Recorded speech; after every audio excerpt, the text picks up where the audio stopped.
Le Seigneur soit avec vous. Évangile de Jésus-Christ selon saint Matthieu.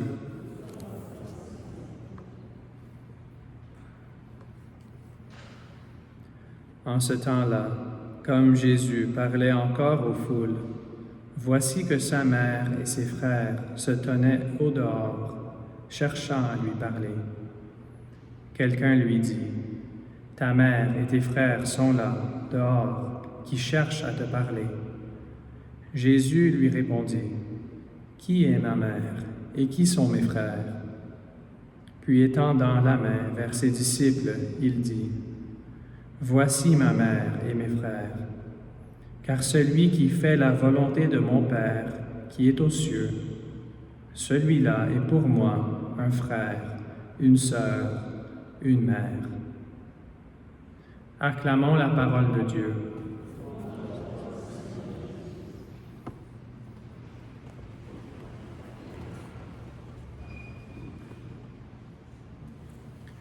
Mes frères et sœurs, on entend dans notre première lecture aujourd'hui une prière du prophète Michée, un prophète de l'Ancien Testament, une prière pour la miséricorde. Il reconnaît les péchés que le peuple a commis et qui sont en train de souffrir. Mais vraiment, il y a une espérance que Dieu sera miséricordieux envers eux. Il y a à plein de reprises, il dit que « Qui est bon comme toi, Seigneur? Qui est miséricordieux comme toi? » Mais il y a un aspect de cette prière qui est un peu nébuleux. On va voir deux choses en particulier. D'abord, il dit qu'il retrouve son pâturage à Bashan et Galade. Il espère qu'un jour, il va avoir de la paix pour le peuple d'Israël. Le subjonctif, c'est comme un souhait, qu'un jour on va avoir cela. Et aussi, ça parle dans le futur. Tu nous montreras ta miséricorde, tu fouleras, tu jetteras dans le futur. C'est une prière avec confiance que Dieu est plein de miséricorde, mais c'est comme si dans l'Ancien Testament, on ne savait pas vraiment comment ça allait fonctionner. Dieu a révélé qu'il est lent à la colère et le peuple d'Israël a cru, avait cette foi que Dieu est tout-puissant et bon, mais c'est comme si le mécanisme de l'amour de Dieu était encore pas compris. Et même on a entendu dans le psaume, on a répété souvent, « Fais-nous voir, Seigneur, ton amour, fais-nous voir ton amour. » On croit, mais on ne comprend pas vraiment comment ça fonctionne. Et tout cela change durant l'incarnation du Fils de Dieu.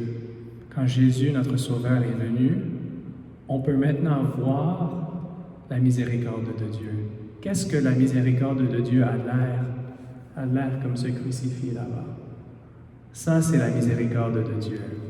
Le mécanisme, c'est l'amour qui sort par le sang et l'eau du cœur de Jésus, qui a été transpercé par la lance. Je trouve ça intéressant, mais même la parole que le prophète Michée dit, « Tu jetteras au fond de la mer tous nos péchés ». Cette parole a été reprise par Jésus, pas dans le Nouveau Testament, mais dans les apparitions à Sainte Faustine. Les apparitions qui parlent de la miséricorde divine. Voilà l'image de Jésus avec les deux rayons qui sortent de son cœur. Souvent, il disait à Sainte Faustine, « Immerse les pécheurs dans l'océan de ma miséricorde. Jette tes péchés dans l'océan de la miséricorde. » Et où est cet océan? C'est le cœur de Jésus. Quand ça a été transpercé, on voit maintenant, oui, il a un cœur humain, mais l'amour divin. On ne verra jamais plus nos péchés, nous qui confessons la miséricorde de Dieu. Alors maintenant, quand la prochaine fois qu'on ressent la difficulté, une souffrance, on ne comprend pas, peut-être on se sent coupable, on a dit quelque chose que l'on ne devrait pas dire, on a fait quelque chose, on se sent coupable, on croit que Dieu est bon, mais des fois on prie comme un peu trop comme dans l'Ancien Testament. C'est trop vague, c'est trop nébuleux. On ne sait pas comment, mais on espère que Dieu va avoir miséricorde. Mais nous, quand on a vu l'amour de Dieu, on ne devrait plus être tellement... Oui, des fois, on est dans les ténèbres. Le Seigneur permet cela des fois.